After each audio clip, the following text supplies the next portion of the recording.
Olá, pessoal, tudo bom?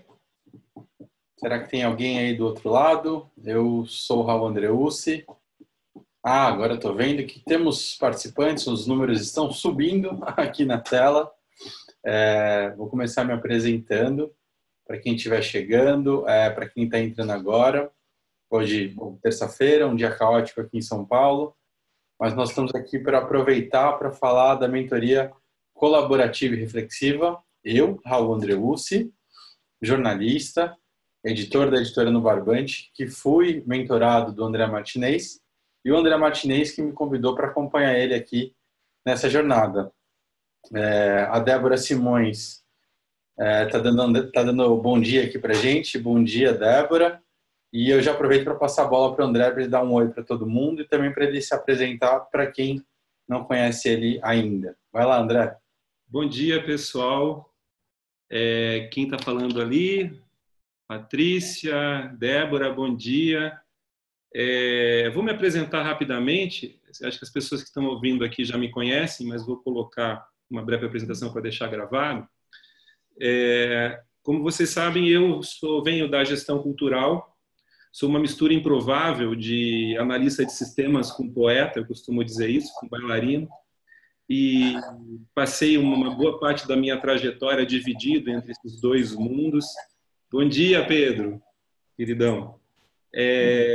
E passei muito tempo em conflito, achando que essas qualidades eram inconciliáveis, e a vida acabou me ensinando que justamente na polaridade entre esses dois lugares, entre um analista, sistematizador, um administrador, e um artista expansivo que tem acesso à complexidade, que eu, de alguma forma, encontrei o meu jeito de estar no mundo, o meu jeito de contribuir, de ajudar as pessoas.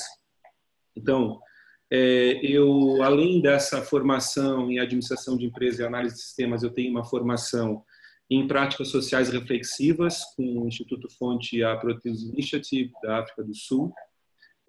Sou autodidata em uma série de abordagens das complexidades, então estudo há muitos anos, sou muito influenciado pelo pensamento do professor Humberto Maturana, do Varela, na questão dos sistemas vivos, processos autopoéticos, e também estudo outros autores, como Fritjof Capra, David Bohm, sempre tentando ancorar as minhas experiências empíricas em alguns repertórios sistêmicos que me permitam tanto explorar as possibilidades das minhas próprias andanças, das minhas próprias caminhadas, dos meus empreendimentos, como também ajudar as pessoas nesses processos. Eu posso dizer que eu trabalhei em uma boa parte do que hoje a gente entende como o ecossistema da economia criativa, ou cadeia da economia criativa. Já tive em cena, nos palcos, dançando, cantei, produzi espetáculos, fui coordenador dos programas culturais do SESC no Rio Grande do Sul, onde eu tinha sob minha responsabilidade a programação de vários teatros, dirigi e implantei a Fundação de Cinema do Rio Grande do Sul como gestor de política pública, claro, junto com outros ativistas daquela região. E todo esse percurso, de alguma forma, permitiu que eu tivesse uma boa experiência tanto no lugar dos realizadores criativos, dos artistas, como no lugar dos gestores, e tentando desvendar onde esses mundos se encontram e quais são as complexidades envolvidas. Fui consultor de grandes empresas também. Vocês podem acessar toda essa... Estou colocando um resumo da minha mini-bio. Quando a gente tem 30 anos de estrada, é longo falar sobre isso. Então, vou fazer apenas uma síntese, né? Então, fui consultor de grandes empresas aqui em São Paulo, sempre de alguma forma fui inconformado com as abordagens muito mecânicas ou muito econômicas para a cultura. Eu uso esse termo economia criativa, mas eu prefiro compreender esse lugar do criativo como um lugar ecológico. Então, ecologia criativa faz mais sentido para mim. E nessa inquietude, todas as coisas que eu venho fazendo na vida, elas têm tentado, de alguma forma, extrapolar os contornos que são estabelecidos pelos modelos imediatos, né? Então, deixar de ver o empreendimento cultural apenas como um empreendimento que precisa de uma ancoragem econômica, mas ver, além dessa ancoragem econômica, qual é o papel que os empreendimentos criativos e culturais têm no mundo, né? Que tipo de transformações ou talvez micro-revoluções eles são capazes de fazer. Nessas andanças como consultor, eu acabei criando interfaces para estimular o trabalho de empreendedores. Então, tem o Prêmio Avon Cultura de Vida, tem o Fundo Congás de patrocínio sociocultural, tem o Prêmio Empreendedor Cultural no Rio Grande do Sul, da ESC-Sul, todas as iniciativas que não existem mais, mas tiveram uma trajetória bastante intensa e com uma longevidade significativa. E ao operar nesse lugar, pensando plataformas de estímulo a empreendedores, eu acabei caindo na cabeça do cara que está lá tentando realizar alguma coisa, que é um artista que quer fazer a sua obra, mas não consegue financiamento para isso, ou um empreendedor que quer mudar a realidade de um território e se depara com toda a complexidade envolvida com isso. Então, a gente pode encontrar milhares de possibilidades e alguma coisa tinha sempre recorrente, sempre existia um padrão naquele núcleo. Eu estava conversando sempre com pessoas que tinham brilho nos olhos, que de alguma forma tinham feito escolhas na vida de caminhar pelo percurso da sua realização pessoal, então se realizar, realizando alguma coisa no mundo. Conversava com pessoas que eram engajadas em processos ativistas, políticos, não no sentido partidário, mas trazendo uma proposta, uma utopia, né, no seu fazer, e lidando com pessoas que só conseguiam viabilizar o seu trabalho se estivessem conectadas. Então, era muito mais um universo de realizadores que trabalham juntos do que um campo de competição agressiva de negócios. E essa experiência, esse caminhar, foi me levando para o lugar que eu estou hoje. Hoje eu me considero um profissional que trabalha processos sociais criativos. Isso significa tanto trabalhar no lugar dos afetos e das mentalidades dos realizadores artísticos, culturais e criativos, como pensa ou como pode pensar essa pessoa, como ela materializa a sua ação a partir das suas emoções, mas também pensar as cadeias, também pensar os ecossistemas. Então, isso vai me levar a trabalhar em territórios, tanto no campo criativo, como em outros campos onde se queira criar alguma possibilidade a partir do trabalho colaborativo. Então, eu também entro nesse lugar da colaboração, tenho trabalhos realizados em várias regiões do país, música independente em Belo Horizonte, cadeias de economia criativa no Pará. Agora, recentemente, estou desenvolvendo um trabalho com o ecossistema de turismo em Diamantina, vou desenvolver um trabalho aqui em São Paulo na área de gastronomia. Então, aí a gente fala em territórios, em setores, mas não é possível pensar um trabalho numa extensão social, numa extensão, vamos dizer assim, política e econômica, sem pensar nas pessoas que estão envolvidas nesse processo. Então, o meu lugar é dentro e fora, vamos dizer assim, é entrar nas profundidades dos realizadores, dos criadores, e aqui pode ser dentro ou fora dessa coisa que a gente chama como economia criativa, ou economia da cultura, realizadores que criam com o seu fazer, empreendedores que criam alguma coisa no mundo, como pensar as relações externas, né? Como podemos nos relacionar melhor, como podemos criar um novo projeto para essa cidade, como podemos colaborar mais para lidar com os desafios desse mundo que a gente está vivendo. Então, eu estou um pouquinho nesse lugar. Bacana, André. Foi bacana que você foi se apresentando, para quem talvez ainda não te conheça, mas a gente já recebeu aqui no chat bom dia, né, de um monte de gente. A gente mencionou a Débora Simões, teve a Patrícia. Toma deve ser não sei se é um sobrenome, se é login de alguém. O Pedro, que você mencionou, né? A Elaine também deu bom dia. O Charlie, a Raquel, para quem eu mando um beijo especial, que fez mentoria comigo. Disse que está com saudade dessa casa.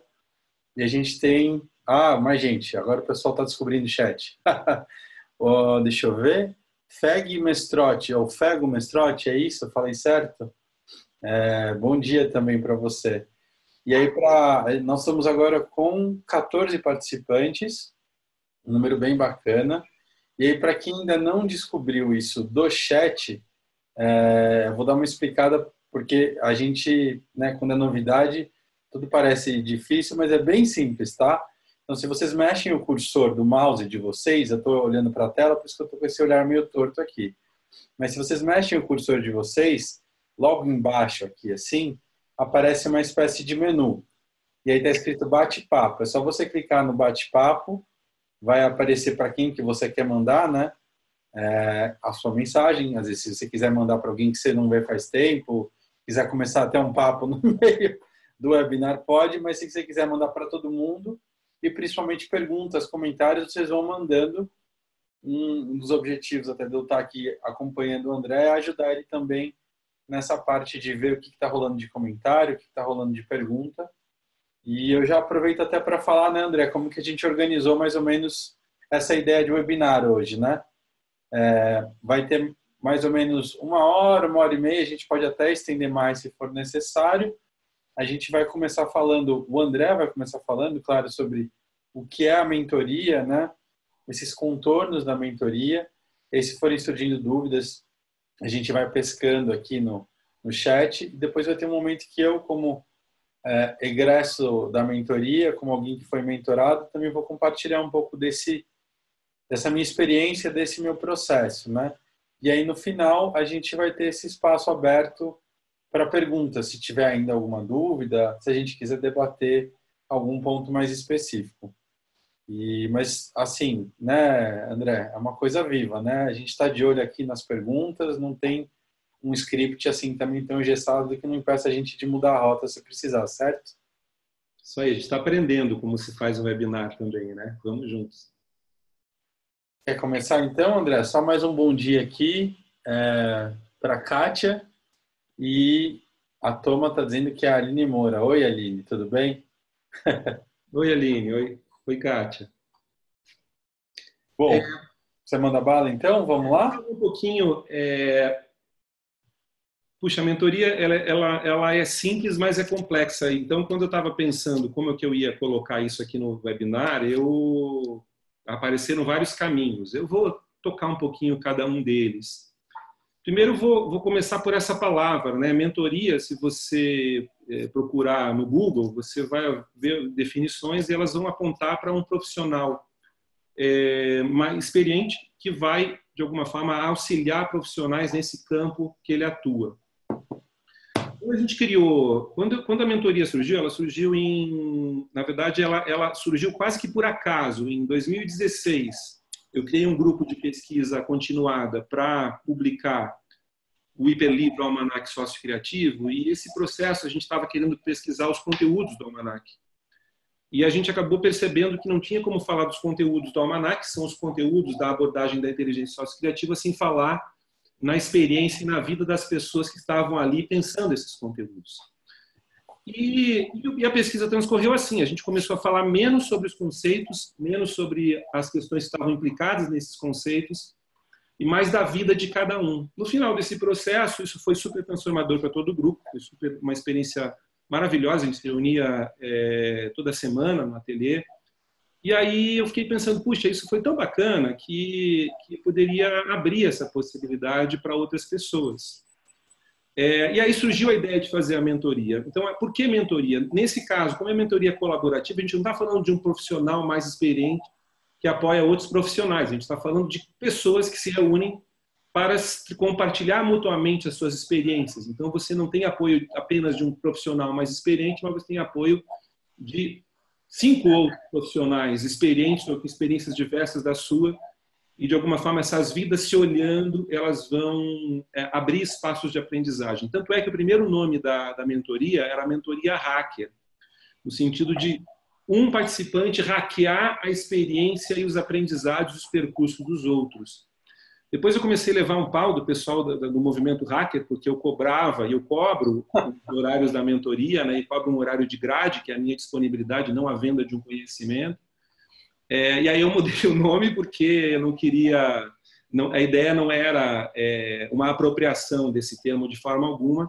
Ela passou a se chamar mentoria colaborativa e mais recentemente eu acrescentei o reflexiva, pelas qualidades que esse processo acabou desenvolvendo ao longo do caminho. Mas ela tem esse espírito de reunir pessoas que vão compartilhar suas experiências de vida e vão se despir de alguma forma, vão se colocar vulneráveis para encontrar caminhos umas para as outras, vamos dizer assim. Esse é o espírito inicial da mentoria colaborativa e reflexiva. E ela foi ganhando contornos. Ela é eu diria, para quem, né? para pessoas que já têm uma certa maturidade, então ela não é um lugar de beabá, de encontro vocacional, é um lugar de se ver, se pensar a partir de uma experiência vivida até aqui, pensar qual é a essência criativa que eu posso encontrar nesse meu estar no mundo a partir dessa experiência e que convites essa essência criativa que aparece a partir dessa experiência está me fazendo. Então, ela tem esse quê de descoberta, né? Descobrir algo sobre si mesmo, descobrir algo sobre o outro, descobrir algo sobre si mesmo a partir da descoberta que você faz do outro. Então, esse jogo de encontros, né? Ele é muito característico, muito poderoso da mentoria, mas para essas pessoas que, puxa, já tenho uma trajetória, já realizei uma série de projetos, ou se não, já tenho uma formação e eu estou uma dúvida. Eu não sei, eu não acho que tem algo original no meu fazer no mundo. E aí entra um ponto importante da mentoria. É uma coisa que eu trago com a minha história. Assim, eu acredito que todo trabalho, primeiro, todo trabalho ele é um empreendimento, né? É alguma coisa que você pode pegar por dentro e colocar alguma coisa no mundo. É mais do que isso. Mais do que trabalho, esse trabalho pode ser poiesia, esse trabalho pode ser algo criativo. Esse trabalho pode ser algo que expressa você no mundo. Então, não apenas uma questão econômica, mas aí a gente está falando de uma questão estética, um empreendimento que é produção que faz produção de significado. Esse significado não é apenas o produto que está envolvido nesse meu empreendimento, mas é o meu empreender em si que tem significado. Ele me expressa no mundo. Então, isso é muito o espírito da mentoria, encontrar um jeito de você realizar alguma coisa. Primeiro, empreender a si mesmo, né? Que caminho eu estou trilhando? Para onde eu estou indo? Tem uma citação que eu aprendi do Jung na minha formação em práticas reflexivas. Assim, aquilo que não tomamos como consciência, aquilo que não emerge na nossa consciência, é visto como sina. À medida em que a gente se conscientiza do nosso caminhar, dos nossos processos, a gente enxerga o destino. Então, a mentoria está um pouco nesse lugar, da gente tomar uma consciência sobre os nossos processos, sobre as nossas essências, sobre a nossa história, sobre os padrões que vêm chegando com essa história e enxergar que convites está me fazendo no sentido dos desafios que eu posso enfrentar para me transformar e os desafios que eu posso enfrentar e oportunidades para colocar alguma coisa no mundo. Então, é sempre esse lugar para olhar para o universo interior e olhar para as possibilidades de interferência numa realidade que está posta, né? Que está colocada no mundo. E, André, essa pergunta ainda não apareceu no chat, mas eu sei que é uma pergunta que aparecia mesmo quando eu fazia, na época que já se chamava mentoria hacker, né? Quando a gente, acho que os colegas, não são colegas, né? Viraram amigos do coração, porque a mentoria faz isso também. Mas os amigos que faziam mentoria com a gente, acho que também passavam por isso, né? Quando você vai explicar o que é mentoria para alguém, sempre as pessoas perguntam, mas é um coaching? É um coaching, né? Então, antes até que essa pergunta apareça, acho que é legal também esclarecer. É um coaching ou não? Que a gente sempre cai nessa. Olha, eu acho que não é, porque eu não sou um coach, mas ao mesmo tempo acredito que tenha qualidades de coaching. O que a mentoria tem, porque eu não tenho formação em coaching ontológico ou holossistêmico, eu tenho uma formação em prática social reflexiva, tenho o meu processo autodidata em processos sistêmicos, né? E tenho a minha experiência. E é isso que eu entrego na mentoria. E eu opero como um facilitador desse grupo que vai se descobrir nessa caminhada. Como é que funciona essa caminhada? Ela tem várias camadas. Eu diria que a primeira camada é a camada que traz o meu aprendizado, a heurística que eu venho aplicando quando eu lido com empreendedores desde 2010, quando eu e a Minontinho criamos lá na Escola São Paulo o curso Formação em Gestão de Empreendimento Cultural e Criativo, que foi o primeiro curso de formação para empreendedores criativos em São Paulo. E lá eu já trabalhava com essa abordagem, antes mesmo de fazer a minha formação em prática social reflexiva, que é a abordagem que eu chamo hoje de inteligência sociocriativa. Basicamente, é um percurso onde a gente reconhece 4 elementos interdependentes. Até tem um modelinho 3D que eu uso para explicar esses elementos. Esses elementos interdependentes são o elemento sentido, que eu trato também como o elemento arquetípico fogo, que tem a ver com a ânima, que faz com que o criador, o empreendedor criador, se coloque em movimento. Então, é aquela paixão absoluta que um instrumentista tem pela música, ou aquela obsessão que alguém tem por imagens, ou aquele prazer que alguém sente modificando alguma estrutura do espaço urbano. Seja o que for, a gente está lidando aqui com uma dimensão afetiva, com essa vontade de fazer alguma coisa só porque essa coisa te faz feliz, só porque você se sente criador ao fazer essa coisa, esse chamado que você tem, que muitas vezes uma educação tecnicista e voltada estritamente para a produção econômica, ela nos aliena disso. Eu tenho um pouco isso na minha história. Eu tinha uma vinculação com dança, com as artes, e eu acabei fazendo uma formação de análise de sistemas porque achava que em Porto Alegre, naquela época, não tinha como ter uma carreira econômica sustentável trabalhando com dança, o que foi, na verdade, uma grande bobagem na época, mas um grande acerto que me trouxe onde eu estou agora. Mas é reconhecer que o fazer ele tem essa dimensão afetiva, criativa, que é o que me faz criador, aquilo que me coloca em fluxo. Então, esse é um elemento que está na mentoria, o elemento sentido, que é o elemento fogo, que acende a minha chama e que me coloca nessa disposição criativa e nesse êxtase, vamos dizer assim, em relação ao meu trabalho. Esse elemento ele é trabalhado junto com um outro interdependente a ele, que é o seu oposto, que é o elemento propósito, que é o elemento ar, que tem a ver com... Eu gosto de trabalhar o propósito como a imagem de uma transformação possível no mundo a partir da relevância do meu criar. Então, o propósito é o ver a ser do meu fazer do mundo. Então, eu gosto de usar uma imagem. Imagina que você está construindo a sua casa nova. E, por enquanto, você tem paredes, tem piso, tem o teto, mas é uma obra.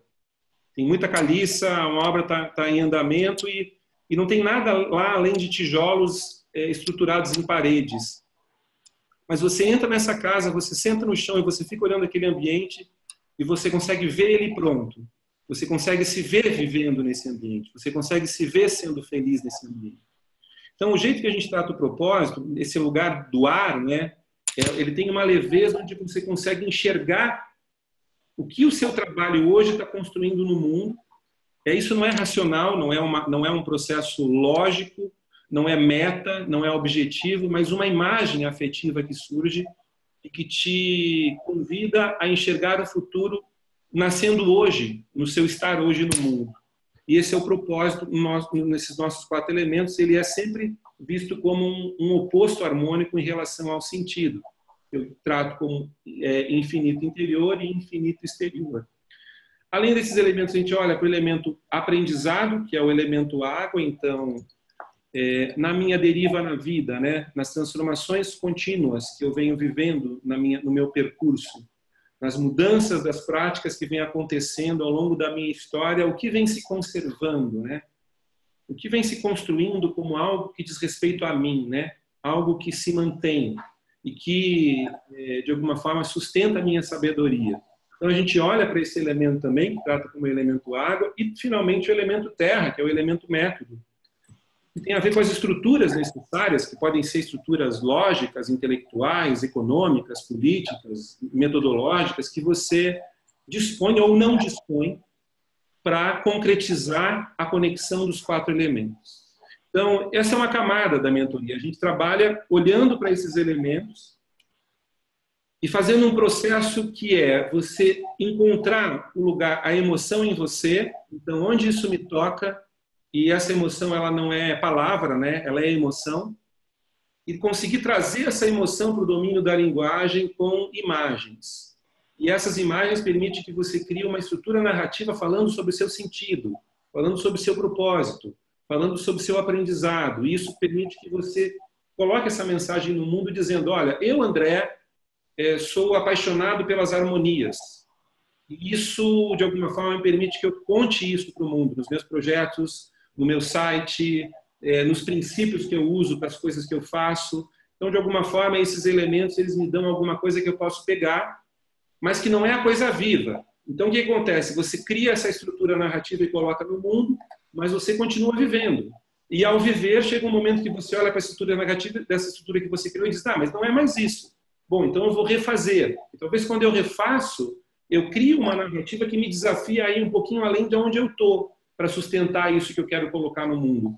E aí, nessa dinâmica constante entre tomar consciência, trazer para o domínio do significado, né? Falar a respeito e me provocar a sustentar essa fala que eu trago, o processo sociocriativo vai acontecendo. Então, essa é uma camada que a mentoria trabalha. Geralmente, no percurso da mentoria, a gente percorre esses 4 elementos de várias formas distintas, não tem uma forma específica de fazer. Também pode acontecer da gente sair desse trilho e percorrer outras investigações. O grupo é que vai dando esse caminho, descortinando esse caminho, mas essa é uma estrutura básica que, de alguma forma, está presente na mentoria. E só para...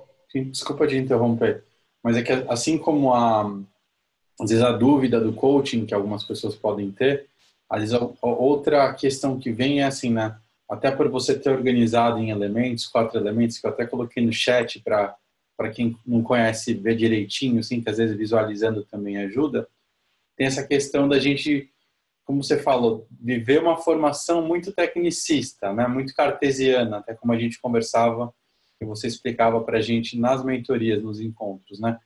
Então a gente tem esse costume ou mania de achar que a gente vai em qualquer situação, digamos, de aprendizado ou relacionado a crescer de alguma forma profissional, intelectual, que a gente vai passar por uma aula expositiva, em que alguém vai passar um conteúdo, você vai ouvir e eventualmente tirar uma dúvida e voltar para casa e fazer um trabalho e não sei o que lá. A dinâmica, né, não é essa, né? Não é uma questão, não é fazer faculdade, não é uma pós. Eu queria que você contasse, acho que talvez para ajudar também algumas pessoas a terem mais cores disso, como que é essa dinâmica dos encontros, seja os presenciais, que foi o meu caso e de outros amigos, né? Que a gente vinha aqui no seu ateliê, e mesmo no virtual, de como que é essa troca, que sim, vai ser norteada por esses elementos. Sim, pode ter mudanças de acordo com o que vão surgindo, mas que não tem a ver com esse modo tradicional que a gente costuma sempre achar que vai cair. Queria que você falasse um pouco disso para ajudar o pessoal a visualizar, principalmente quem não conhece também, claro. Perfeita a pergunta, Raul, e entra exatamente no lugar das outras camadas. Ah, tá bom. Então, assim, isso tem a ver com um jeito que nós aprendemos, um jeito de ser, um jeito de pensar, que trabalha com objetos, que trabalha com coisas, que enxerga coisas. Então, quando você pensa num empreendimento seu, você não pensa no processo do empreender, você pensa nas coisas que você precisa. Que ferramentas eu preciso? E mesmo conhecimento é visto como coisa. Você faz um curso e você tem que receber aquela lista de coisas que está no repertório prometido por esse curso que você faz. Vejo as pessoas como capital humano, coisas. Vejo o tempo como um recurso econômico, coisa. Então, como descoisificar esse olhar, como descoisificar essa sensibilidade para poder lidar com a vida, que é o que realmente vai viabilizar o seu estar no mundo, né? E aí entra essa outra camada que eu estava te falando. Então, não é realmente, a gente não tem esse espaço, a gente vai ter uma camada de repertórios, mas esses repertórios vão aparecendo na medida em que o grupo vai se confrontando com a necessidade desses repertórios. Tipo, a gente está aqui, gente, a gente está se ouvindo mal, estamos conversando mal. Vamos falar um pouquinho sobre diálogo? Vamos estudar um pouquinho algumas coisas que o David Bohm traz sobre diálogo? Nós estamos falando aqui sobre todo, né? Sobre ver esse sistema por completo. Vamos falar então um pouquinho sobre abordagem holística? Então a gente traz alguns repertórios, mas os repertórios eles só aparecem como algo que sustenta uma descoberta que está na trajetória do grupo. Isso é uma coisa importante para colocar. Mas mais do que isso, aí entra a camada das práticas reflexivas e da fenomenologia. Como descoisificar esse olhar? Como a gente pode desenvolver um olhar que está, de alguma forma, condicionado a enxergar limites e trazer esse olhar para um lugar onde ele enxerga os infinitos? onde ele enxerga o processo da vida acontecendo, suas sutilezas, suas nuances. A vida não é um conjunto, como é que eu vou dizer, uma anarquia, um caos arbitrário. A vida tem coerências no transcorrer, ela tem um desenvolver em que padrões vão criando um jeito dessa vida se manifestar. É só você observar as samambaias na sua casa, você observar como é que uma planta cresce. Existe um vir a ser, você consegue ver, de alguma forma, se você trabalhar o seu olhar, você consegue ver qual é o padrão que vai, de alguma forma, se estabelecer no transcorrer da vida dessa planta. E nós somos processos vivos também. Para nós não é diferente. Existe um padrão na nossa trajetória. Ela não é anárquica, ela não é absolutamente aleatória. Ela tem um princípio. E a gente aprende a enxergar esses princípios, enxergar o processo da vida acontecendo, fazer a leitura dos padrões, trazer esses padrões para as imagens e conseguir enxergar aquilo que esse olhar, que é um olhar obcecado por coisas e por limites, não consegue talvez mais enxergar. Esse é um ponto. Outro ponto é sair de um pensamento analítico, que é um pensamento que pega as coisas e divide em pedacinhos para explicar como esse pedacinho funciona. Nós tentamos trabalhar um pensamento no oposto, um pensamento que tenta enxergar os todos e que tenta se aproximar com uma certa acuracidade desse todo que está sendo visto, abrindo espaço para que a intuição diga alguma coisa e, a partir dessa intuição dizendo alguma coisa, ao se relacionar com esse todo, a gente produz imagens e aí sim, produz conceitos e narrativas. Então é uma reeducação, de alguma forma, que a gente tenta fazer desse olhar, não porque essa reeducação ela seja o tema em si da mentoria. A mentoria quer trabalhar o processo colaborativo, o compartilhamento de experiências e os elementos da inteligência sociocriativa. Mas isso é alguma coisa que a gente usa para poder sustentar os processos vividos na mentoria. A gente precisa se colocar numa atitude reflexiva para conseguir fazer a coisa funcionar, fazer com que esse grupo realmente seja capaz de fazer leituras que sejam realmente reveladoras para as pessoas, que ajudem realmente as pessoas a se reconhecerem, encontrarem caminhos e desdobrarem as suas questões. Não sei se eu respondi a tua questão. Sim, acho que sim. E um pouco lá atrás, até quando você falou do grupo, né? Acho que vale também a gente, passando por esse momento de esclarecer alguns pontos, né, para quem é novo nisso entender, dessa formação do grupo, né, que a gente até estava conversando ontem, né? Às vezes as pessoas não imaginam como que é que você forma os grupos, né? Assim como a gente falei agora, eu estou sendo repetitivo, mas isso de aula, né? Não é uma coisa de 10, 15, 20, né? São 5, né, André, no máximo, e se você puder contar como é que você acaba organizando e formando esses grupos, acho que é bacana também para a gente saber. Ok. Acho que a tua questão ela me confronta com 3 vontades de resposta. Uhum. A primeira é responder especificamente o que você está dizendo, como é que é a composição dos grupos, mas tem um pouquinho também falar qual é o formato possível da mentoria, né? Tá. E também gostaria de falar um pouquinho qual é o significado desse formato na minha vida, por que eu escolhi esse formato. Então, vamos lá. A mentoria, ela não é um produto fechado. Então, ela pode ter configuração virtual, pode ter configuração presencial aqui no ateliê, que é uma coisa que eu tenho feito menos, porque onera bastante a minha grade, as mentorias presenciais são mais longas. A virtual, ela acontece num tempo de 2h30 por semana, e a presencial são 4 horas por semana. Os grupos podem ser de 5 a 7 pessoas, e a duração de um processo completo de mentoria vai de 3 a 6 meses. Hoje eu estou fazendo grupos com uma duração um pouco menor, de 3 meses, mas pode ser 4 meses até 6 meses para a gente encerrar uma fase, e aí o grupo pode se reconfigurar, pode optar por continuar, pode simplesmente encerrar, mas é mais ou menos esse funcionamento. A mentoria trabalha com grupos que eu seleciono ou com grupos fechados. Então pode ser que você tenha aí uma companhia de teatro, vai fazer um empreendimento e você pega as pessoas que vão empreender com você para fazer juntos a mentoria, que vai gerar conectividade entre o grupo e vai permitir também o grupo entender qual é o seu potencial juntos para empreender alguma coisa. Então ela também funciona assim, e ela também funciona individualmente, tudo é possível. Mas ela tem essa peculiaridade de serem grupos pequenos e grupos que, de alguma forma, não se configuram de uma forma totalmente aleatória.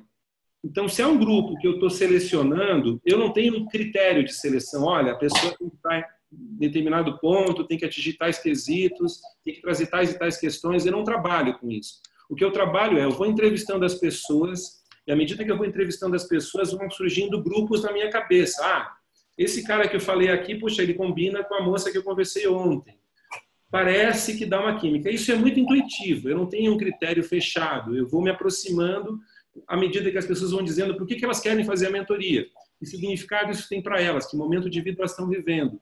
Aí eu tento entender, surge para mim uma imagem de um grupo que pode funcionar. E se pode funcionar não significa que seja um grupo com total afinidade. Às vezes, justamente, pode ser o contrário. Tem um grupo que tem algumas pessoas com total afinidade e eu acho que tem que incluir algumas pessoas que podem ser a ruptura dessa coisa estabelecida na afinidade dos demais. Então, é muito complexo como os grupos são formados.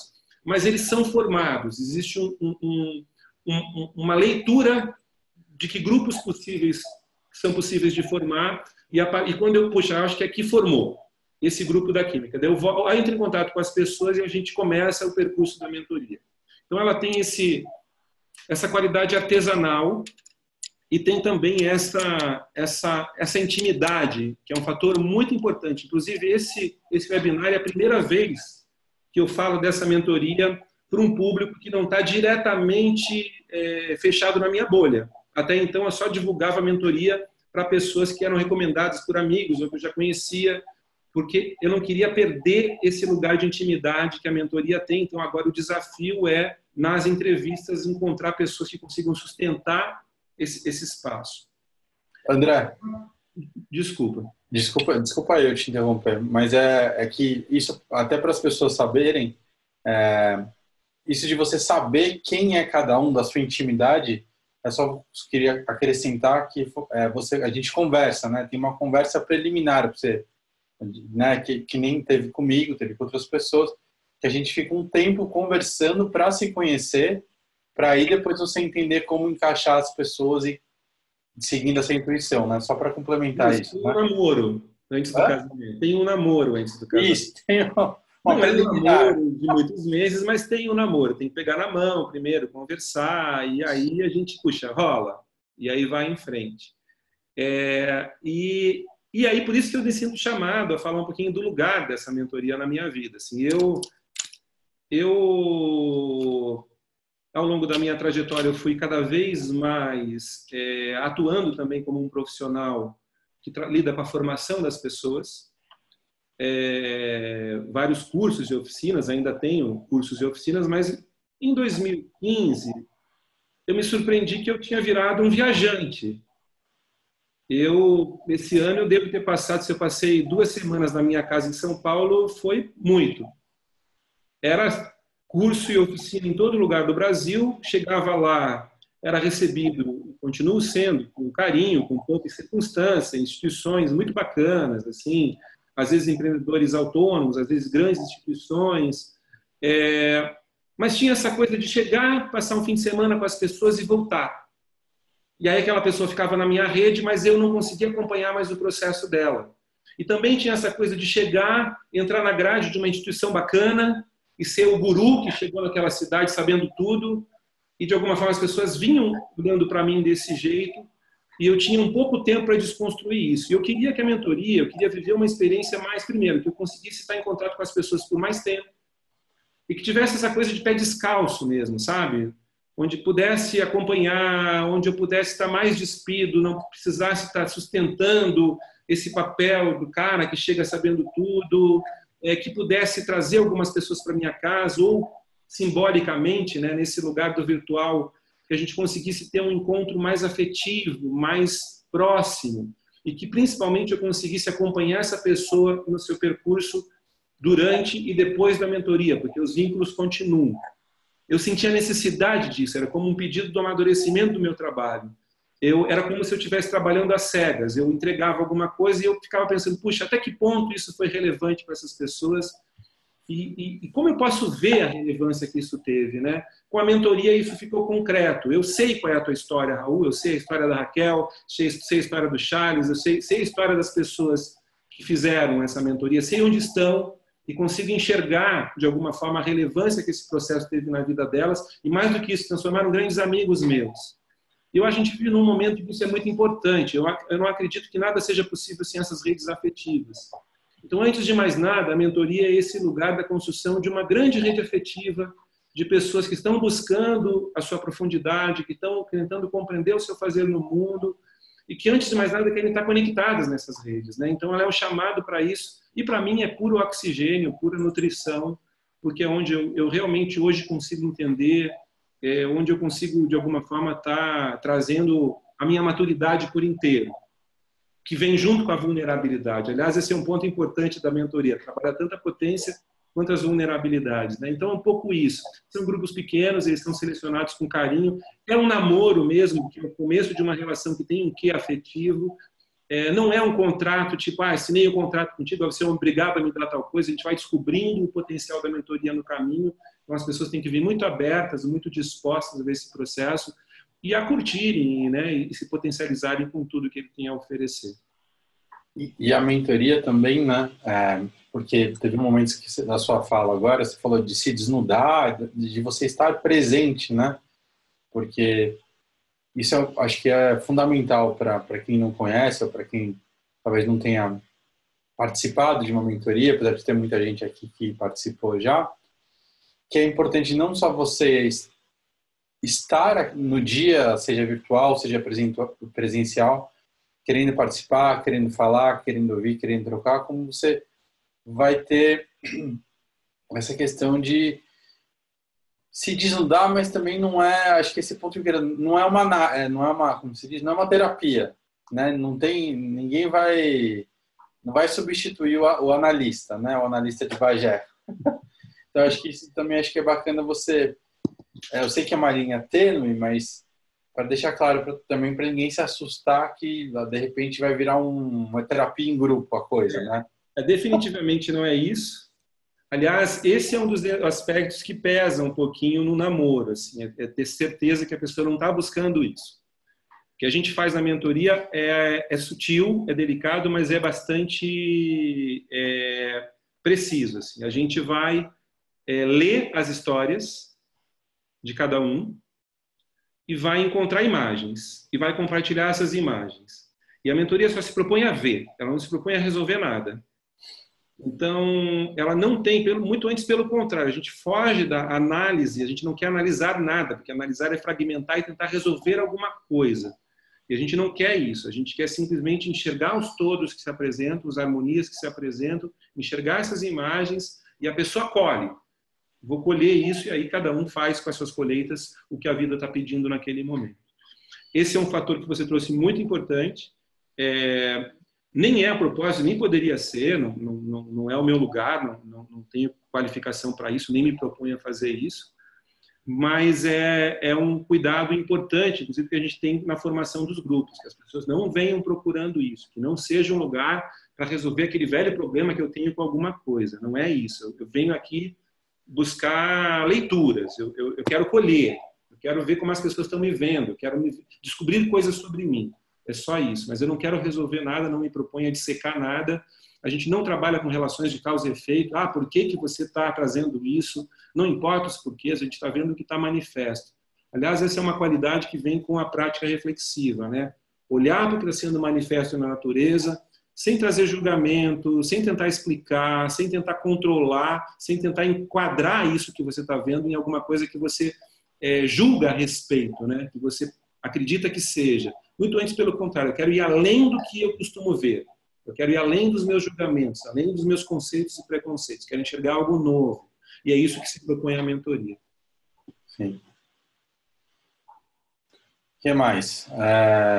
Eu fiquei pensando enquanto você falava agora sobre essa última parte, de como, na minha experiência, né, como eu acabei me tornando muito próximo de todo mundo, né? Claro que depois que acabou a mentoria, tem algumas pessoas de quem eu me tornei amigo mais próximo, né? Que eu converso com frequência, vejo, mas tem outros que eu tenho um carinho enorme, porque eu acho que esse espaço também da mentoria, até por esse exercício reflexivo, né? De você respirar fundo, esperar o seu momento de falar e ouvir o outro com calma, atenção, anotando, tentando suspender esse julgamento, né? Você começa a entender melhor as pessoas, de uma forma geral. Entender, eu quero dizer assim, não decifrar as pessoas, mas entender que todo mundo tem suas dificuldades, todo mundo tem seus medos, todo mundo tem seus caminhos, todo mundo tem suas histórias, e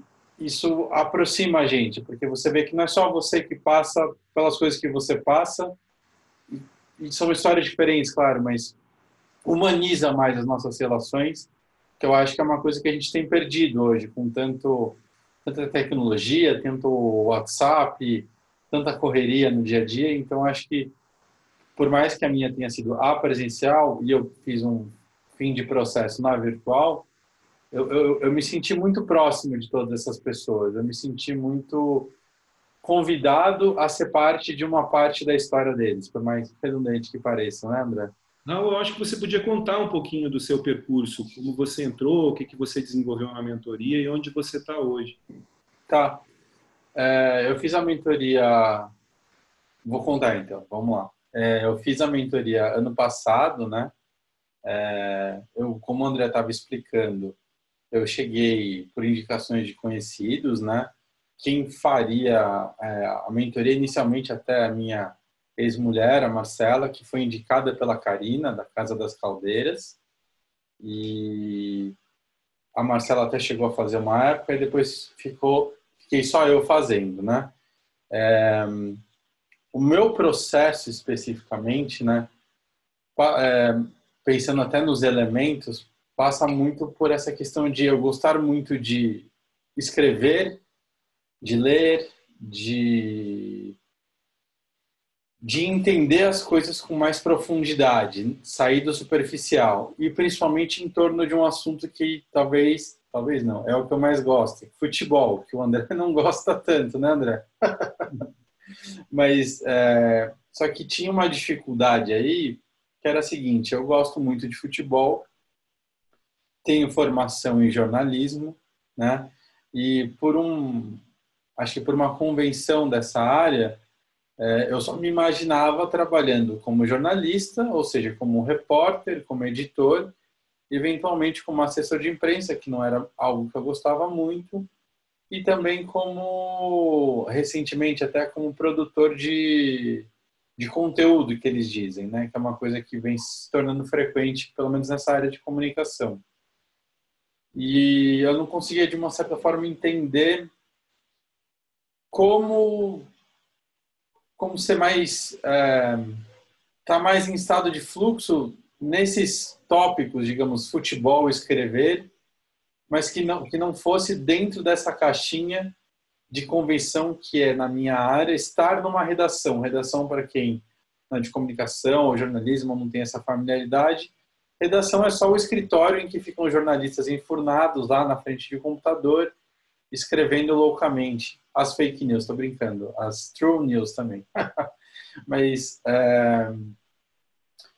então eu não me sentia contente com esse modelo de chegar lá, passar um dia inteiro enfurnado, num regime até meio militar, assim, de berro, de cobrança, de fazer serão, de ficar horas, e também dessa instantaneidade da coisa, assim, não chega a ser instantaneidade do Instagram, de um WhatsApp, mas assim, uma coisa de que você escrevia, e isso, o Breno Costa, ele é fundador do Bril, uma plataforma long form de jornalismo. Ele lançou uma história que chama A Selva do Futebol, que eu escrevi com o Túlio Cruz, e que vai ser o primeiro livro da minha editora. É uma adaptação, né? Eu estou falando isso porque eu recebi o prefácio dele semana passada e eu fiquei pensando muito num trecho que ele fala que é assim: as pessoas às vezes sentem falta do quê? O jornalista, principalmente, né? E era isso que, para mim, fazia falta. Era a falta de você ver aquela história durar mais. A história que você passou tanto tempo pensando na sua cabeça, pesquisando, que você foi até lá, conversou, viveu, de repente virou uma página de jornal, teve um impacto, uma relevância naquele dia e depois ninguém lembra mais. Né? Tanto que a piada do jornal era esse, que no dia seguinte o jornal está embrulhando peixe na feira. Né? Não serve para mais nada. Não que eu queira ser não que eu quisesse ser eterno, quisesse me propagar para o resto, ser um gênio, né, do jornalismo. É uma questão mais de fazer algo mais profundo, mais detalhado, com mais cores, com algo que tivesse um significado para mim, para além dessa instantaneidade, né? Mas que girasse em torno do futebol, que girasse em torno do escrever. E no processo da mentoria, eu já tinha essa ideia da editora, e fazer a mentoria me ajudou a entender melhor, passando por todos os elementos e me conhecendo um pouco melhor, me ajudou a entender como configurar, como entender esse meu jeito de como eu quero imprimir no mundo essa minha editora. Que não era uma editora como as outras, não era uma editora convencional, não é uma editora de qualquer assunto e não é uma editora de qualquer um, é uma editora minha, do meu jeito. Então, passando por esse processo, acho que isso me ajudou a... Acho não, tenho certeza. Porque isso, hoje, o que eu faço é trabalhar com livro. Eu já tenho trabalhos relacionados à edição de livro, que não são da editora No Barbante, e trabalho desde a metade do ano passado, praticamente juntando com alguns freelas, né, para sobreviver, praticamente me dedicando a esse projeto da editora, que vai lançar o primeiro livro agora em abril. Então, eu entendi nesse processo da mentoria que era isso que eu deveria me dedicar.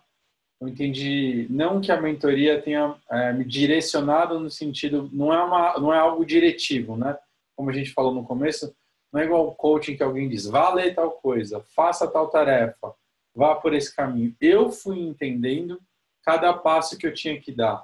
Alguns passos até demoraram mais por questões minhas, por medos, por dificuldades de entender onde chegar, mas todo esse caminho tem sido muito valioso para mim, de aprender por onde caminhar, como caminhar, entender o tempo das coisas e também aceitar esse tempo das coisas, entender e aceitar como que eu posso construir relações com quem trabalha comigo. Mas eu não sei se eu já estou indo muito para o método, se eu estou indo muito para o fim. Não sei se você quer contar alguma coisa, André. Se você quiser. O que eu quiser. Eu acho que a mentoria foi decisiva para mim e não falo isso da boca para fora, só porque a gente está no webinar. Eu sou quase um garoto propaganda nos círculos sociais que eu vou quando eu falo da mentoria, porque para mim, assim como outras experiências que eu tive na vida, uma delas, não é para rir, tá, pessoal? Foi uma aula de clown, de palhaço que eu tive por 2 anos. Essa é uma experiência que para mim é decisiva, é um ponto. Se um dia eu tiver com alguém for escrever minha biografia, eu for contar minha história para alguém bem mais velho, com certeza, assim como o clown, esse vai ser um ponto nevrálgico de mudança. Como é que é? Tem um nome isso, né? Um ponto de mudança, né? Turning point, né? Porque o clown foi um momento há uns 10 anos também em que eu queria fazer aula de palhaço porque eu estava fazendo vídeos na TV Lance, fazia gracinha, fazia comédia e queria me aperfeiçoar nisso de alguma forma. Só que a aula de clown que eu fiz não é a aula de clown que é de gag.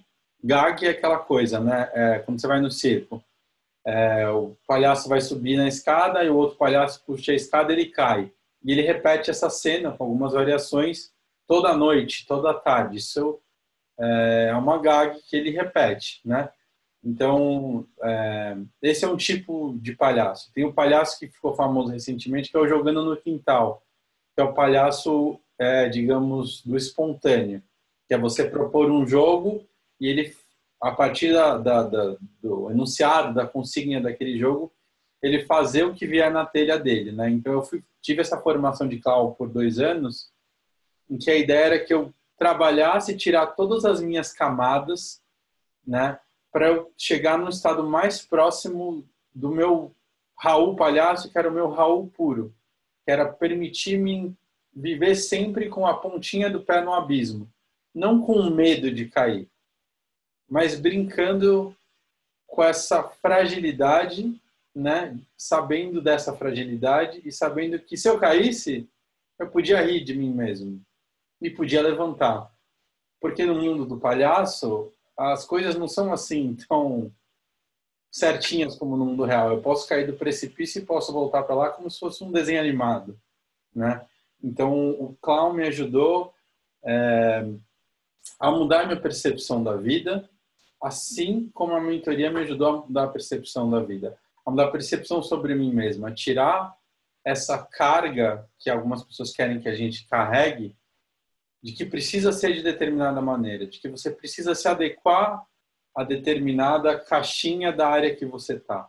Então, uma das coisas mais bacanas que eu entendi e que às vezes sou muito metódico para muitas coisas, acho que as pessoas mais próximas sabem que eu sou até meio maluco, é assim, você fez formação em jornalismo, você fez um mestrado em ciências sociais, você sabe ler e a partir da leitura tirar muitas ideias, você é muito criativo, você sabe editar, você sabe tirar o melhor de qualquer texto, aperfeiçoar esse texto, mas isso não significa que por esses diplomas ou por essa trajetória na sua carreira, que você tem que fazer apenas jornalismo na forma mais convencional e tradicional que as pessoas mais convencionais e tradicionais propagandeiam o que deve ser feito. Você pode entender quais são os seus potenciais aí, quais são os potenciais que mexem com você, que mexem comigo, que mexeram e continuam mexendo comigo, e entender que isso é aplicável a diversas outras coisas e principalmente àquela coisa que você sente que está te chamando. Aquela coisa que faz você ter tesão. Então, eu até contava para o André, na mentoria e mesmo esse começo de ano, o quanto eu vivia pirando, mesmo ainda não sendo um momento em que isso se reverta numa questão econômica, a editora, mas o quanto eu ficava em estado de fluxo editando um texto. Alguém me mandou um texto, eu tenho que ler esse texto e ver o que eu posso cortar de erro ortográfico, o que eu posso melhorar de sentença, o que eu posso propor de mudança de estrutura para que ele fique mais vivo, para que aquilo chegue no leitor da melhor forma possível, né? E isso para mim é um tesão, assim como é escrever e pesquisar é um tesão. E que eu posso fazer isso não só para sair um dia após o outro no jornal, ou de hora em hora num site, ou de post em post no Facebook. Eu posso trabalhar isso de outra maneira e posso trabalhar de uma forma muito mais artesanal, afetiva e carinhosa, que é o que eu gosto, que é livro, né? Que era o meu sonho ter essa editora. E vai se concretizar, assim, já existe a editora e vai se confirmar agora com esse lançamento desse primeiro livro. Então, eu aprendi isso com a mentoria. Aprendi assim, as experiências que eu vivi de buscar dentro de mim as respostas para consignas, de refletir, de me entender, me levaram para esse caminho, né? Não, como eu disse, não foi diretivo. Eu não sei se estou sendo repetitivo, não sei se estou sendo digressivo, não sei se eu estou viajando. Eu não tenho experiência em ser facilitador, então não sei se eu estou falando demais, André. Você me dá um stop now aí, se precisar. Eu acho que o que você não está falando demais, a gente já são 11 horas, a gente podia começar a abrir para as pessoas que tenham dúvidas e continuar a conversa. Tá bom. Se alguém tiver alguma dúvida, então, pessoal, por favor, pode mandar pelo bate-papo aqui, né? Que como eu expliquei no começo, não sei se estava todo mundo já aí. Fica aqui embaixo, né? Só você mexer seu cursor, vai ter o ícone bate-papo. Você pode clicar e escrever uma perguntinha ou para mim, ou para o André, ou para os dois, que a gente responde. E também, se alguém que foi mentorado como eu quiser comentar alguma coisa, quiser, né, André, compartilhar algum pedacinho também, a gente consegue puxar vocês para falar aqui. Eu acho que a gente pode ir conversando um pouquinho, Raul, sobre como está a mentoria hoje, né? Tem uma coisa que eu não falei que eu acho que é bem interessante, que são alguns ingredientes que estão na mentoria e que podem passar um pouco despercebidos quando a gente coloca essa fala desse formato geral. De alguma forma, na sua fala, eu enxerguei esses elementos.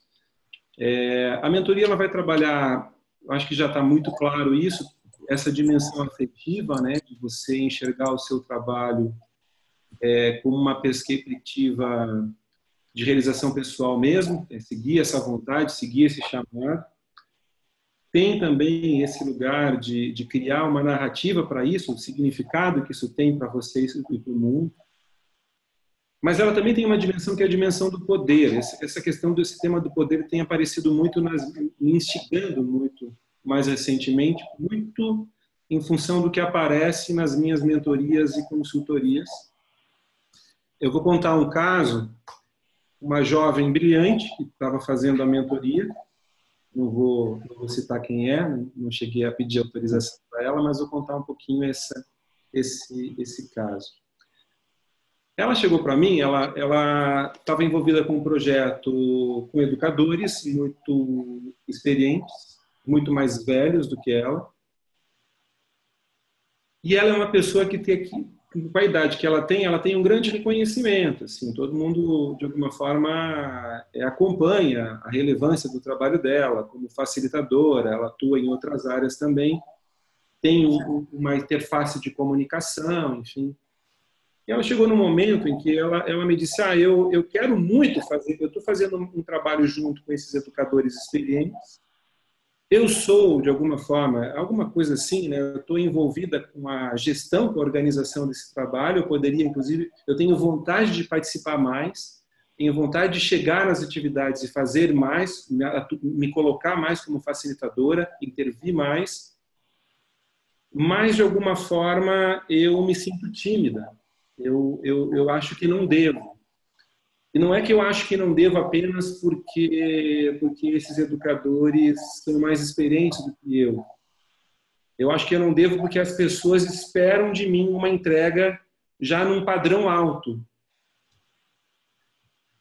E a gente encontrou esse lugar, né, de uma pessoa que tem uma grande potência, que tem um poder que se manifesta espontaneamente, de simplesmente fazer as coisas, uma jovem brilhante, autodidata, que pesquisa, que estuda muito, mas de alguma forma ela também se vê num lugar de um centro de poder que ela não pode decepcionar, né? Que ela tem que sustentar uma persona que não pode mais arriscar, apesar da idade jovem, né? Apesar de ser jovem. Eu acho que a mentoria tem um pouco lidar com essas situações também. Eu me aventurar um pouquinho, então eu tenho uma ideia, eu tenho uma gênese de um projeto que eu posso realizar, eu tenho a minha história, né? Eu tenho essa bagagem que eu trago comigo, e eu posso fazer, talvez esteja fazendo e nem esteja vendo a relevância do que eu estou fazendo para o mundo, né?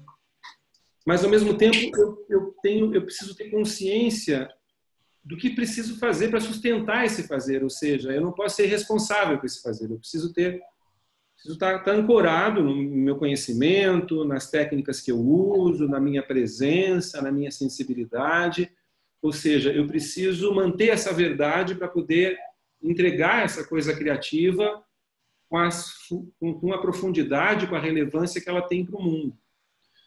Então, aí tem um lugar, é um lugar de uma periferia, eu estou trazendo uma coisa nova para o mundo, eu me sinto capaz, mas talvez me sinta um pouco inseguro de colocar essa coisa no mundo, então eu me ancoro na minha verdade, não, eu coloco, assim, não sei se é a melhor coisa que tem no mundo, mas posso dizer que ela é feita com o meu melhor, e eu estou aqui presente fazendo isso.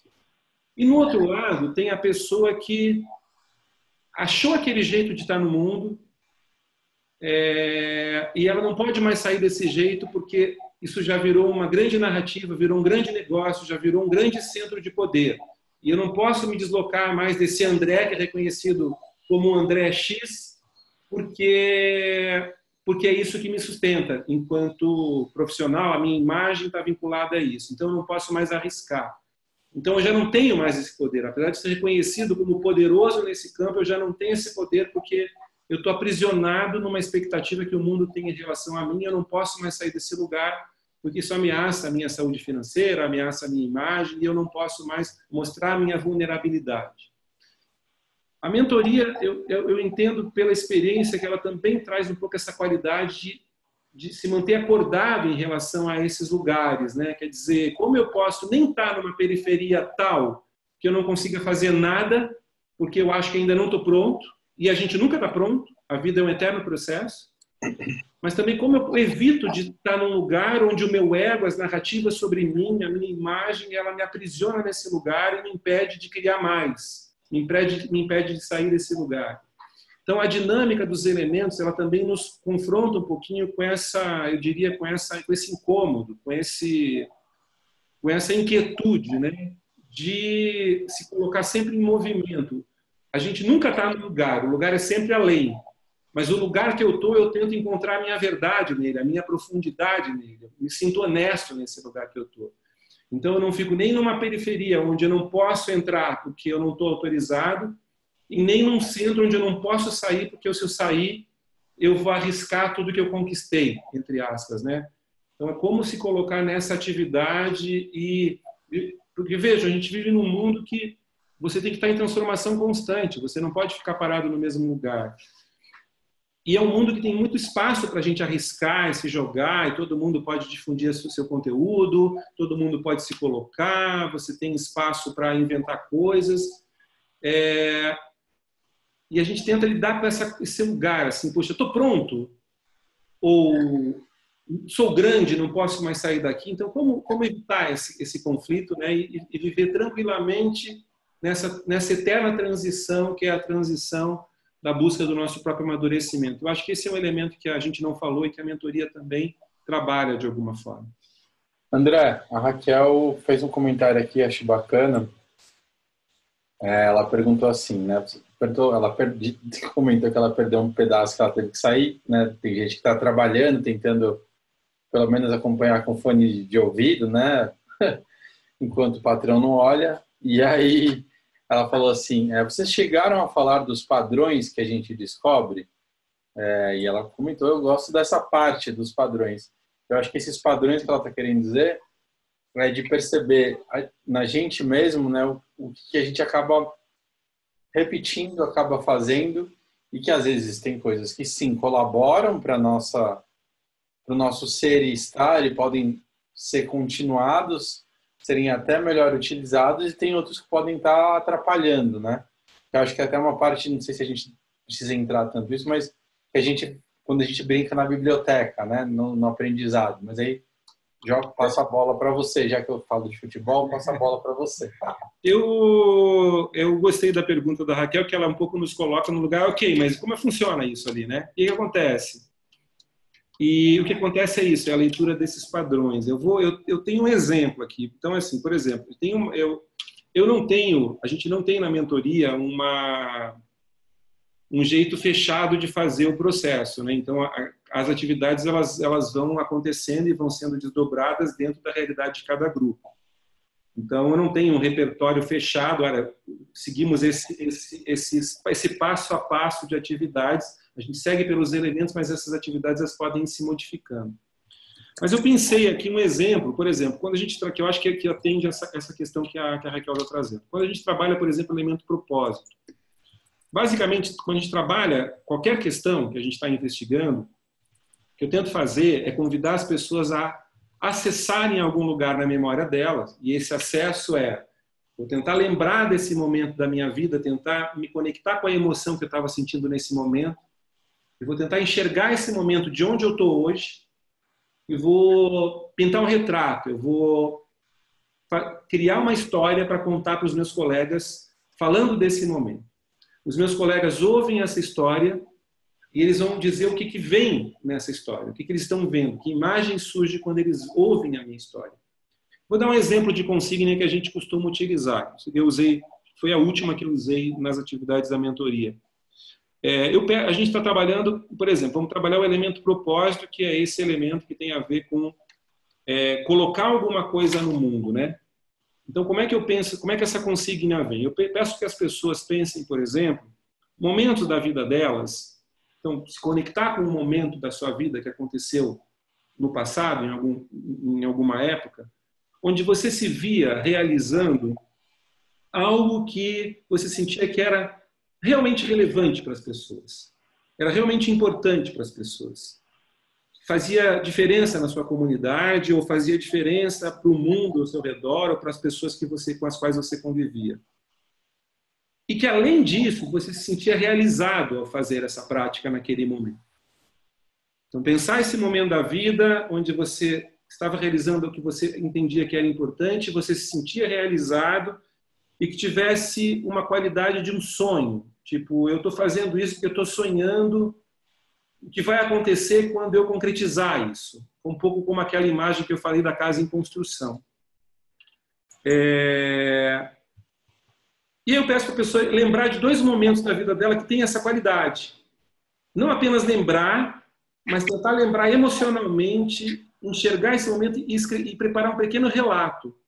2 situações na vida onde você sentia que tinha relevância o que você estava fazendo, que tinha uma qualidade de sonho para você e que você se realizava nesse fazer. E peço também que a pessoa encontre 1 ou 2 momentos onde não era assim, onde ela entendia que ela estava fazendo uma coisa completamente vazia, que não fazia nenhum sentido para ela, que não tinha nenhum papel no mundo, como é que ela estava se sentindo nesse outro momento. Aí as pessoas vão ter um tempo para se conectar com essas memórias, para olhar para elas, olhar para as emoções que elas estavam sentindo naquele momento, organizar um relato e depois elas compartilham na roda, compartilham no grupo.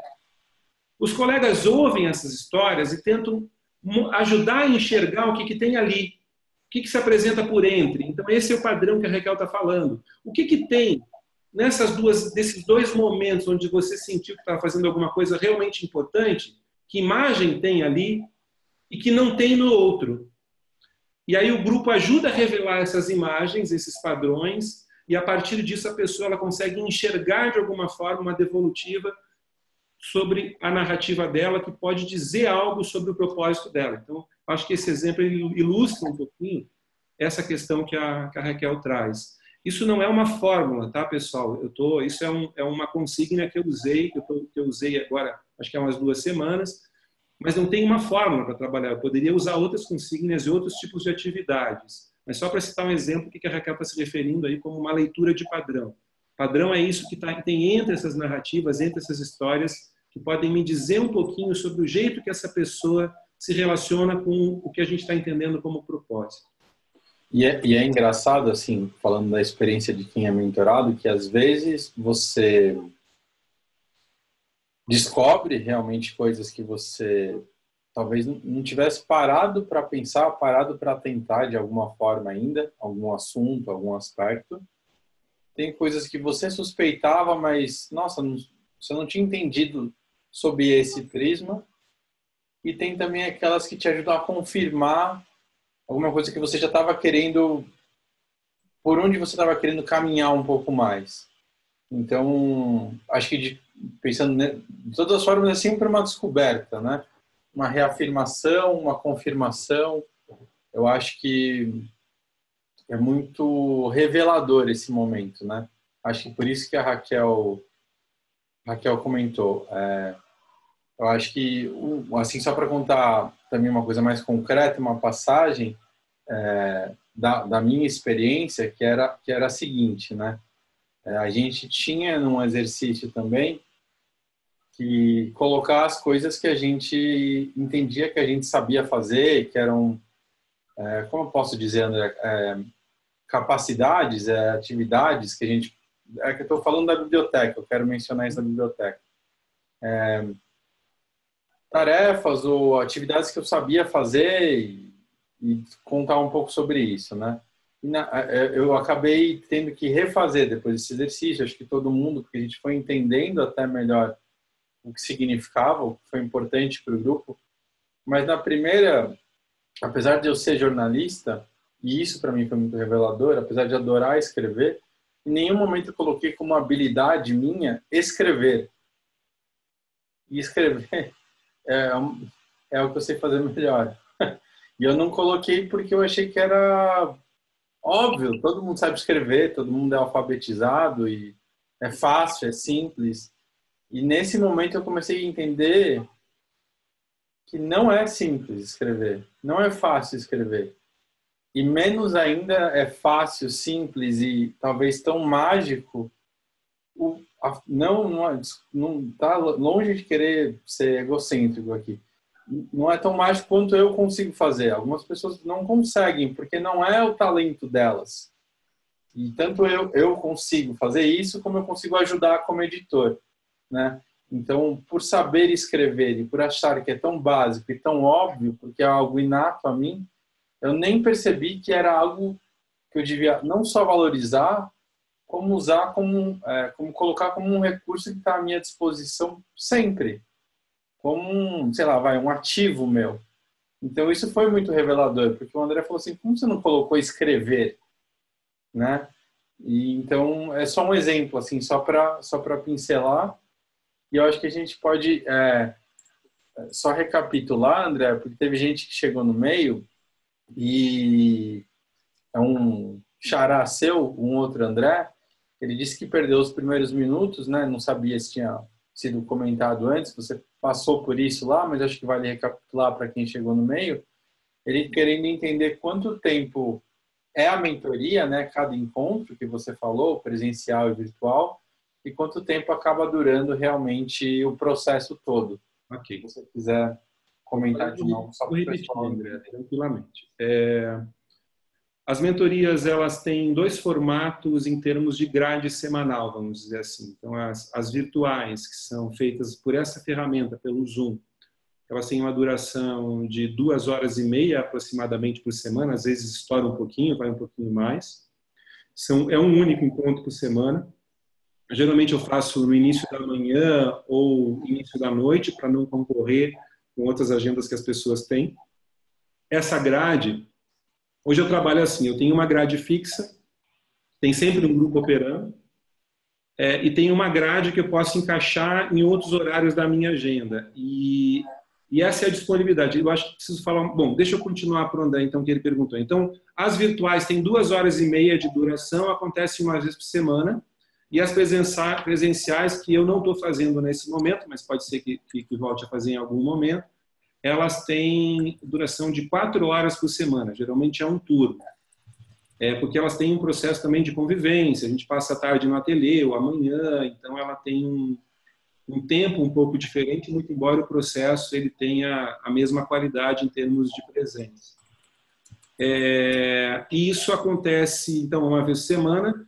E eu tenho feito as mentorias hoje, eu antes começava o grupo e esse grupo ia evoluindo até que o grupo não quisesse mais. E de alguma forma,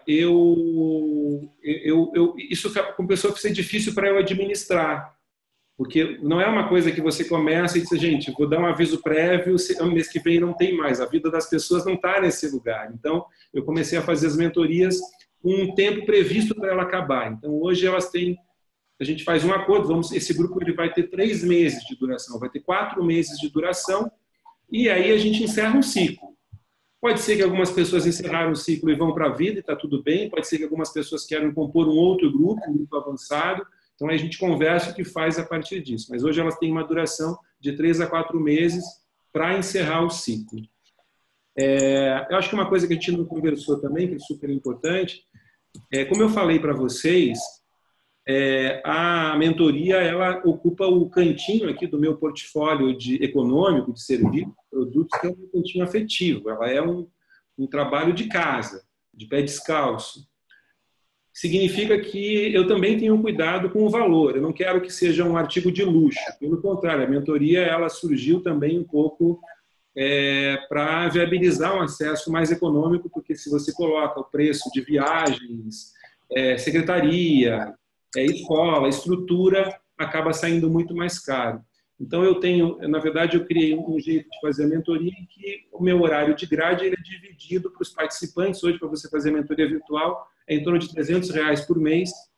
A presencial é em torno de R$600 por mês, mas é muito mais barato que você fazer um curso de fim de semana. Enfim, ela tem uma um pensamento de acessibilidade econômica. Qual é o contrapartida disso? Eu não tenho muitos horários. Então, eu consigo abrir 2 horários hoje para mentoria na minha agenda. Um horário fixo e um que a gente vai acertando nas datas.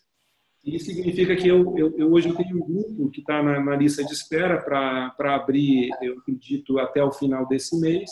O próximo grupo só seria em junho. Então, eu estou trabalhando hoje com lista de espera porque realmente eu não tenho nenhuma intenção em ganhar escala nesse trabalho. Ele vai continuar sendo um trabalho artesanal, um trabalho com pequenos grupos, e eu concilio, porque também não adianta eu estar querendo eu virar um mentor e passar 100% do meu tempo fazendo mentoria, isso é legal, mas eu também preciso estar no mundo, vivenciando outras coisas, me provocando para outros processos, até para poder trazer mais bagagem, trazer mais experiências para a mentoria. Então, ela ocupa uma cota do meu equity, vamos dizer assim, do meu tempo. Então, ela tem esses dois prós. Ela não é um produto caro, contra. Ela tem uma lista de espera. Eu não consigo abrir muitos horários hoje na minha agenda. E eu acho que é bom salientar que, assim, quem vier se interessar, né, tem que lembrar sempre que não é igual, como a gente falou ao longo do processo aqui, que não é uma coisa, não é um EAD, né? Não é só você, mesmo que seja virtual, só ficar assistindo. Isso vai demandar você estar com tempo para mergulhar nisso, né? Para mergulhar em você, para entrar em contato com isso também, né, André? Ainda bem que você falou isso, é super importante, principalmente na mentoria virtual. Esses encontros, até para o André, né, que a gente estava respondendo a questão dele, esses encontros, vamos dizer assim, essas 2 horas semanais são as horas do encontro. É a hora que você vai estar com o grupo. Mas você vai ter que fazer práticas durante a semana.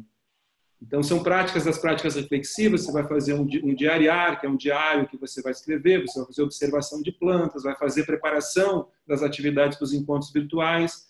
E isso exige também uma disposição e, mais do que isso, uma corresponsabilização. Então, eu tenho que ter consciência que se eu não faço a minha prática, eu vou prejudicar o grupo no encontro. Então, também a mentoria ela tem isso, que é bem distinto de um produto que você compra e se você faltar aula, o problema é seu, né? A mentoria é um processo que a gente cuida juntos. Então, o meu desenvolvimento pessoal entre os encontros, ele é importante não apenas para mim, mas é importante para eu sustentar e acompanhar o processo do grupo. Então, isso foi muito bem lembrado, Raul, porque ela tem essa chamada para responsabilidade. Como é que eu estou fazendo? Quem participou desse webinar vai receber um e-mail com um link para um formulário. E aí, nesse formulário vai estar ali por que você acha que seria importante você fazer a mentoria, que tipo de grade você pode ou você não pode, olha, que dias da semana eu não tenho como, que dias da semana eu posso, quando é melhor para mim, que tipo de formatos eu gosto ou não gosto. Então, ali você vai preencher um perfil.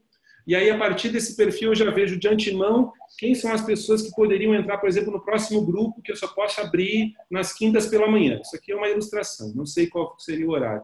Então, eu vejo lá as pessoas que teriam disponibilidade nesse horário e que topariam fazer um grupo de 5 pessoas no formato virtual.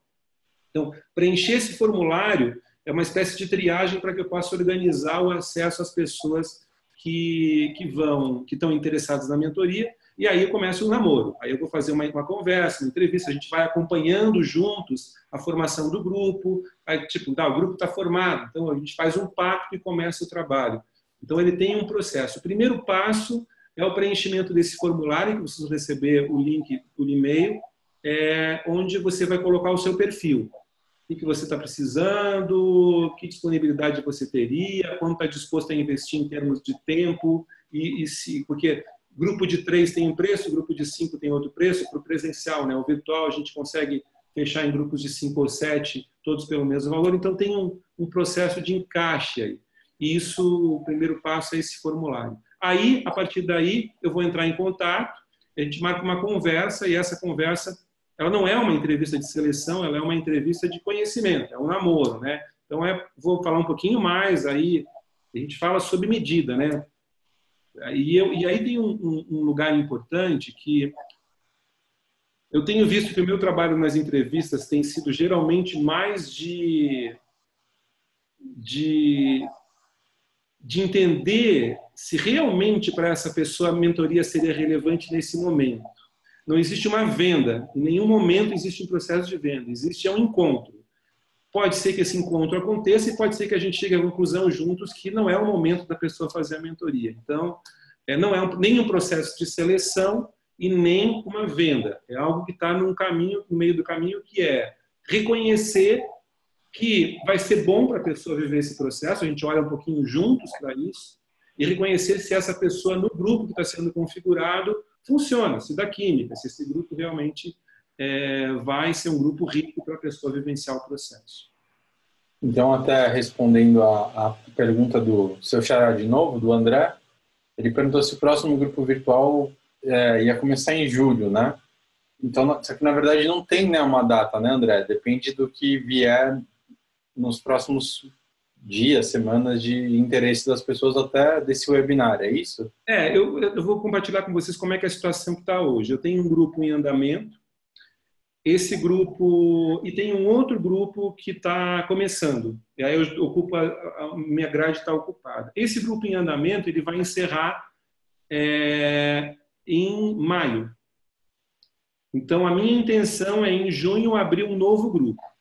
Mas depende da gente ter o grupo, depende da gente conseguir encontrar esse grupo. Como eu disse para vocês, como eu não faço a venda, eu preciso, o universo tem que nos ajudar da gente encontrar um grupo que pareça harmonioso para a gente começar. Legal. Não apareceu mais nenhuma pergunta aqui. A gente já está chegando a quase 1h30, estamos perto de 1h30 aqui de webinar. Eu vou dar uma última chance de perguntas aí. Então vamos lá, dou-lhe uma, dou-lhe duas, dou-lhe três. Eu acho que todo mundo tirou as dúvidas, então, a não ser que apareça agora enquanto eu estou falando. E André, você lembra de ocorreu alguma última coisa que você gostaria de pontuar?